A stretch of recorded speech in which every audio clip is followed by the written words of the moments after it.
Clic. Ça fait clic. Salut à toutes. Salut à tous. Alors, je commence ici cette petite, une vidéo qui risque d'être un peu longue en fait, en termes de bilan, à l'idéal chiffré de ce dernier voyage en Thaïlande. Alors, il s'agit de quoi en fait? Alors, il s'agit d'un voyage de 2 mois. Alors, les dates, en fait, je les ai pas vraiment choisies. C'est-à-dire que j'ai décidé de partir parce que la Thaïlande me manquait. J'ai décidé de partir pour 2 mois, donc, aux dates où j'étais libre, puisque j'avais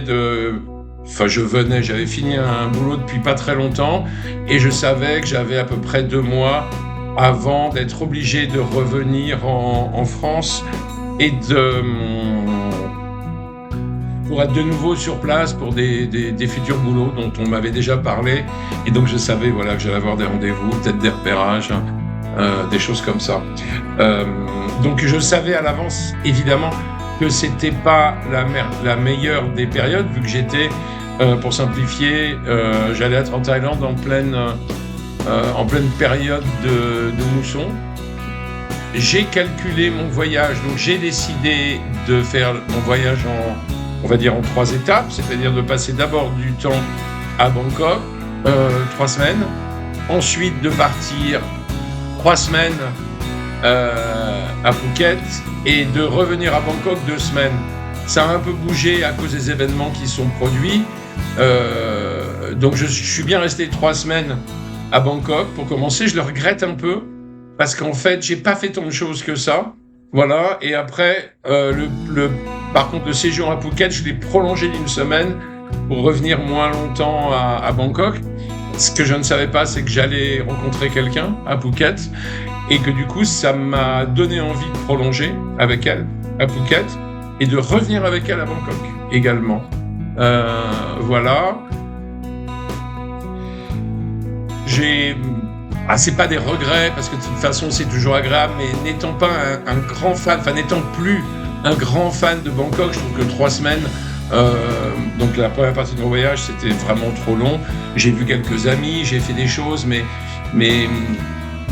je vivais vraiment en ville. Bon, j'avais la piscine sur le toit, là où j'habitais, ce qui évidemment me permettait de passer un peu de temps à avoir une activité un peu saine. Je me suis beaucoup baladé parce que j'aime ça, mais je me suis vite rendu compte que c'est pas un secret, il faisait très chaud.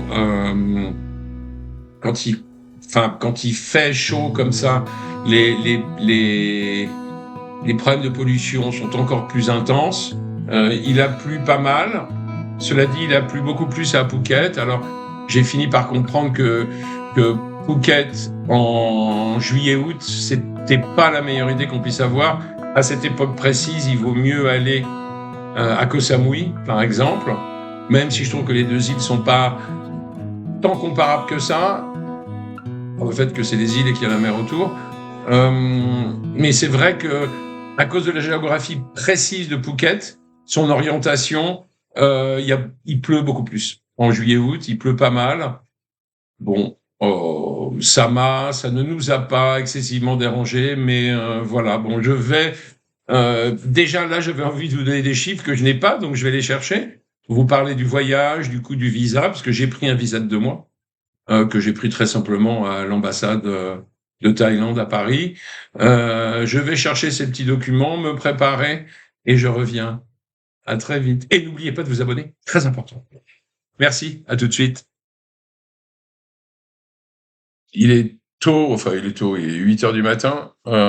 Juste pour préciser que là, je vais aller prendre le train et je vais me rendre dans la bonne ville de Hyères, sur la presqu'île de Gien, pour travailler sur un film publicitaire, voilà, pour Pierre et Vacances. D'ailleurs, donc je pars pour 8-9 jours.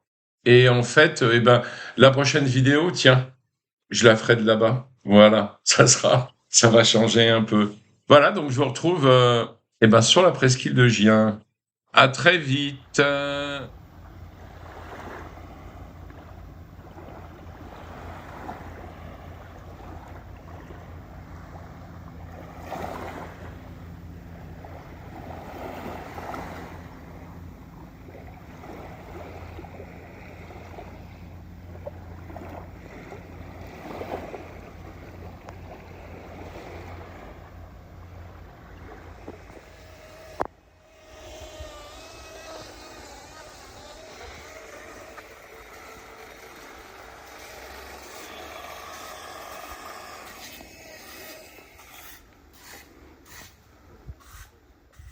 Nous sommes donc, rebonjour, rebonjour. Nous sommes donc à l'intérieur de ma magnifique demeure, n'est-ce pas, de ma maison, euh, donc chez Pierre et Vacances, sur la presqu'île de Gien, au lieu dit La Badine. La plage, d'ailleurs, que je vous ai montré avant, bah, c'est la plage de la Badine. C'est marrant, cet endroit, ça me fait penser, je ne sais pas si vous vous souvenez, sans doute, en tout cas pour les plus âgés d'entre vous, à cette magnifique série qui s'appelait Le Prisonnier et qui se passait dans une espèce de village comme ça, avec des petites voiturettes de golf sur une île qui était soigneusement gardée par des espèces de bulles en, je sais pas en quoi, en plastique blanc. Euh, En fait, j'avais une espèce de, je sais pas pourquoi, j'avais une espèce d'idée un peu préconçue sur Pierre et Vacances, mais finalement c'est vachement agréable. C'est-à-dire que c'est bien, enfin c'est une sorte voilà de petit hameau, c'est bien paysagé. Il y a une piscine qui est très chouette et les appartements, sans être d'un luxe incroyable, sont très agréables. Il y a absolument tout ce qu'il faut. Regardez ce magnifique mur en couleur terracotta. Euh, Tiens, d'ailleurs, je vais vous mettre ici, là, plus tard, une petite carte pour vous voyez l'endroit où c'est. C'est là où il y a les petits cœurs sur la carte. Bon, j'imagine que vous le savez. Hier, c'est à l'est de Toulon, et donc il y a cette magnifique presqu'île qui descend jusqu'à Gien, et c'est de là qu'on peut notamment partir, prendre le bateau et rejoindre les fameuses îles d'Hyères, c'est-à-dire Porquerolles, Porquerolles et le Levant. Donc, alors revenons à nos moutons et à l'objet en fait de cette vidéo, qui à mon avis va faire plusieurs épisodes, à savoir le coût, l'aspect financier de mon dernier séjour en Thaïlande. Donc, premier sujet de tout ça, moi je suis parti, ça va être le problème de visa. Moi je suis parti en fait, bon, je vous l'avais dit dans un petit peu avant, dans cette vidéo, je suis parti donc 2 mois et du 15 juillet, date de départ de Paris, au 13 septembre, date de retour en France. Il m'a fallu un visa pour ça, puisque vous le savez, l'extension de visa, c'est 1 mois. Moi, je voulais pas d'un truc aventureux, c'est-à-dire partir simplement avec une extension en me disant j'aurai une prolongation. On ne sait jamais ce qui peut se passer. Jamais. Normalement, la prolongation ne fait pas de problème. Mais allez savoir. Et puis aussi, certaines compagnies d'avions, certaines compagnies aériennes, peuvent vous faire des problèmes si vous ne partez qu'avec une extension, mais que vous demandez un retour 1 mois après. Bref, j'ai opté pour la solution visa de 2 mois, que j'ai donc pris directement. Alors c'est des e-visas, donc on les prend directement par internet, pas besoin de se déplacer à l'ambassade à Paris, tout se fait électroniquement, on met les papiers, etc., on paye. Donc ce visa qui est un visa à entrée simple, c'est-à-dire que si vous sortez, vous le perdez. Donc il est valable 2 mois. Enfin, alors, il n'est pas valable 2 mois en fait, il y a une petite nuance, il est valable 60 jours. Donc il faut bien compter les jours pour votre retour, parce que si vous vous gourez, vous risquez d'être en overstay, et là, suivant le nombre de jours, c'est une amende qui est calculée par jour. En général, 1 jour, ils vous disent rien, mais bon, si ça dépasse 2-3 jours, là, ils risquent de réclamer de l'argent, une amende que vous aurez à payer en fait à l'aéroport, à l'immigration. On vous passerait l'immigration pour retourner en France. Donc, j'ai eu ce visa, 35 €. Le process est un petit peu long. Enfin bon, déjà, il faut tout déposer électroniquement sur le site, remplir des papiers, payer à l'avance. Et puis après, vous attendez la réponse. Je dirais que ça prend au moins 1 mois. Mais en tout cas, moi, j'aime cette solution-là parce qu'elle est sécure. Je sais que je pars, que j'aurai pas de problème et que j'aurai pas non plus à me traîner au bureau de l'immigration à Bangkok ou je sais pas où. Ça peut être long, il fait chaud, on sait jamais ce qui peut se passer. Bref, voilà.